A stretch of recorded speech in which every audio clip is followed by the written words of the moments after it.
এখন নির্বাচন কমিশন যদি মনে করে একটা নির্বাচনী এলাকাতেই এত বেশি অনিয়ম হয়েছে যে পুরো নির্বাচনী এলাকার ভোটই বাতিল করা উচিত, তাহলে ইলেকশন কমিশন সেটা করতে পারবে, সেই ক্ষমতা দেওয়া হয়েছে। যেই নির্বাচনে একজন প্রার্থী থাকবে, আপনাদের 2014 সনের ভুয়া ইলেকশনের স্মৃতি নিশ্চয় মনে আছে, 153টা না 54টা আসনে একজন প্রার্থী ছিল, সাজানো নির্বাচন ছিল।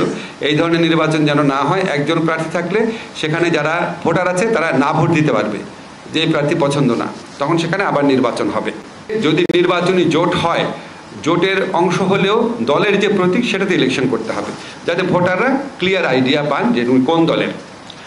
তারপর যারা ইলেকশনে কাজে ব্যস্ত থাকেন, আমাদের আইন শৃঙ্খলা রক্ষাকারী বাহিনী, প্রিজাইডিং অফিসার যারা নির্বাচনী কাজে ব্যস্ত থাকেন, লক্ষ লক্ষ মানুষ নির্বাচনী কাজে ব্যস্ত থাকেন, উনি ভোট দেওয়ার স্কোপ ছিল না। আমাদের বিধান করেছি যে পোস্টাল ব্যালটে ওনারা ভোট দেবেন। আমাদের যারা প্রবাসী আছেন ওনারা পোস্টাল ব্যালটে ভোট দিবেন। ইলেকশন কার্যক্রমে যারা নিয়োজিত থাকবেন তারাও পোস্টাল ব্যালটে ভোট দিবেন। তারপরে ভোট কাউন্টিংয়ের জায়গাতে মিডিয়ার প্রেজেন্স, মিডিয়া থাকতে পারবে, সেটার বিধান করা হয়েছে। আর যারা রাজনৈতিক দলকে টাকা পয়সা দিবেন, দান, অনুদান বা চাঁদা যেভাবেই হোক না কেন, 50,000 টাকা বা তার বেশি হলে এটা ব্যাংকিং চ্যানেলের মাধ্যমে দিতে হবে।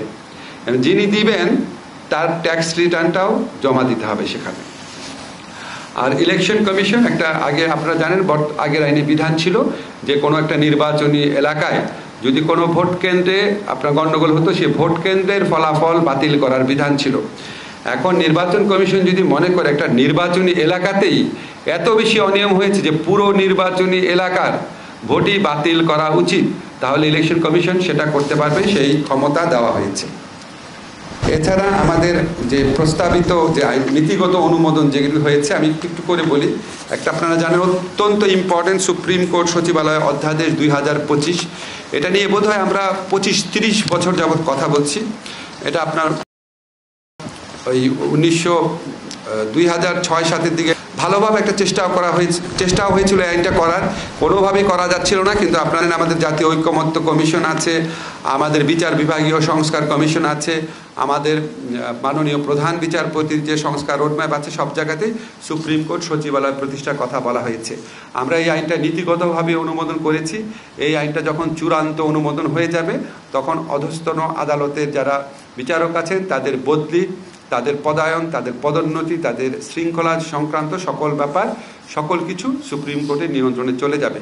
আর হচ্ছে সুপ্রিম কোর্টের নিজস্ব বাজেট ব্যবস্থাপনা থাকবে, তাদের সম্পত্তি, তাদের কি কি খাতে তারা উন্নয়ন করবে, কি কি পদ সৃজন করবে, এই সমস্ত ব্যাপারে তাদের একটা আর্থিক স্বাধীনতা থাকবে। তো এটা নিয়ে দীর্ঘ আলোচনা হয়েছে। আমাদের মনে হচ্ছে কিছু কিছু বিষয় আরও আলোচনা প্রয়োজন রয়েছে, বিশেষ করে যেহেতু এটার সাথে আর্থিক সংশ্লেষ রয়েছে, অবশ্যই অর্থ উপদেষ্টার একটা মতামতের প্রয়োজন রয়েছে। এই আইনটা করার সময় সেই মতামতটা নেওয়া হয় নাই। জনপ্রশাসনের সাথে কনসালটেশন করার প্রয়োজন রয়েছে। তাছাড়া আমাদের আজকে উপদেষ্টা পরিষদের মিটিংয়ে কিছু বিষয়ে যে উচ্চ আদালতের ভূমিকা নিয়েও প্রশ্ন উঠেছে। যেমন ধরেন, আপনারা জানেন সাম্প্রতিককালে আপনারা কেউ এটা ইনভেস্টিগেট করেন নাই, আমি আপনাদেরকে অনুরোধ করব ইনভেস্টিগেট করেন, যে একটা উচ্চ আদালতের একটা বেঞ্চ একদিনে 4 থেকে 5 ঘন্টায় 800 মামলায় প্রায় জামিন দিয়েছেন। জামিন উনি দিতেই পারেন, কিন্তু 4-5 ঘন্টায় 800 মামলা কি শোনা সম্ভব?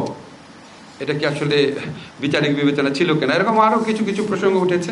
তো আমাদের মনে হয় গোটা বিষয়গুলো বিবেচনা করে আমরা কয়েক সপ্তাহের মধ্যেই এই আইনটা চূড়ান্ত করার পদক্ষেপ নিতে পারবো। আর থার্ড যেটা আইন আমরা নীতিগতভাবে অনুমোদন করেছি, সেটা হচ্ছে জুলাই গণ অভ্যুত্থান স্মৃতি জাদুঘর অধ্যাদেশ।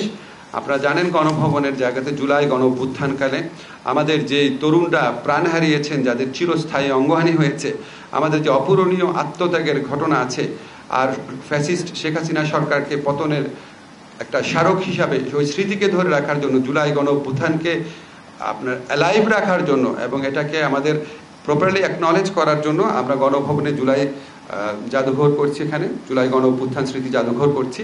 তো এটা আমরা একটা সেপারেট জাদুঘর হিসাবে এস্টাবলিশ করতে চাই। বর্তমান যে জাদুঘর আছে এটা শাখা জাদুঘর হিসাবে না, সেপারেট জাদুঘর হিসাবে। তো সেখানে লোকবল লাগবে, আর্থিক সংশ্লেষ আছে, সেই জন্য আরও একটু আলাপ আলোচনা প্রয়োজন রয়েছে। এটাও আমরা খুব দ্রুত চেষ্টা করব, খুব দ্রুত এটা চূড়ান্তভাবে অনুমোদন করার জন্য। আচ্ছা, আরেকটা যে আইন যেটা আপনার নীতিগতভাবে অনুমোদন হয়েছে, সেটা হচ্ছে দুদক অর্ডিন্যান্স। সেখানে কিছু কিছু বিধান করা হয়েছে, পুরাটা আমি বলতে পারবো না, আপনাদের সময় লাগবে অনেক। একটা হচ্ছে এখন থেকে আপনার বাংলাদেশে যারা থাকবে, বাংলাদেশি হোক বা বিদেশি হোক, বাংলাদেশে অবস্থানকালে অন্য দেশে যদি কোনো দুর্নীতি করে সেটার বিচারও দুদকের মাধ্যমে, সেটার তদন্ত দুদকের মাধ্যমে করা যাবে। আর ওইখানে জ্ঞাত আয়ের সংজ্ঞাতে বলা আছে, জ্ঞাত আয় মানে বৈধ আয়, জ্ঞাত আয় মানে আপনার মানে জ্ঞাত অবৈধ আয় না, বৈধ আয়, এগুলো ক্লিয়ার করা হয়েছে। যে সমস্ত জায়গায় বাংলাদেশে যে জায়গাতেই দুদকের অফিস থাকবে সেখানেই দুদকের স্পেশাল কোর্ট গঠন করার বিধান করা হয়েছে। দুদক যারা চেয়ারম্যান থাকবেন বা দুদকের যিনি প্রধান থাকবেন তাদেরকে বাছাই করার জন্য 7 সদস্যের বাছাই কমিটি করা হয়েছে। সুপ্রিম কোর্টের আপিলেট ডিভিশনের একজন বিচারকের নেতৃত্বটা হবে এবং ওনারা গণবিজ্ঞপ্তির মাধ্যমে প্রার্থী বাছাই করবে। তাছাড়া ওনারা নিজেরাও প্রার্থী বাছাই করবে নিজের বিবেচনায়। সাক্ষাৎকার নেওয়া হবে প্রত্যেক যারা কমিশনার হতে চান বা আগ্রহ আছে। কমিশনের যে কার্যাবলী দুদকের, সেটা কার্যাবলী বাড়ানো হয়েছে, ক্ষমতা বাড়ানো হয়েছে, এজাহার দায়ের তদন্ত অনুসন্ধানের ক্ষমতা বাড়ানো হয়েছে। এবং আমাদের আজকে আলোচনায় বলা হয়েছে সবই ঠিক আছে, কিন্তু দুদকের অভ্যন্তরীণ জবাবদিহিতাও প্রয়োজন রয়েছে। দুদকের কাজ দুর্নীতি দমন করা, কিন্তু দুদকের অনেকের বিরুদ্ধে দুর্নীতির অভিযোগ রয়েছে।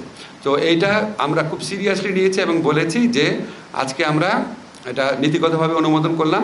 আইনটা চূড়ান্ত করার আগে দুদকের যে অভ্যন্তরীণ জবাবদিহিতার মেকানিজম সেটাকে আরও অনেক স্ট্রং করতে হবে। তো এগুলির বাইরে আরও কিছু বিষয়ে আলোচনা হয়েছে, এটা শফিক একটু বলেন। আজকে আরও যে কয়টা বিষয়ে অ্যাপ্রুভাল এসছে সেটা হচ্ছে যে যুক্তরাষ্ট্রের মিশিগানের অঙ্গরাজ্য ডেট্রয়েট শহরে বাংলাদেশের নতুন কনসুলেট জেনারেল অফিস স্থাপনের ডিসিশন হয়েছে।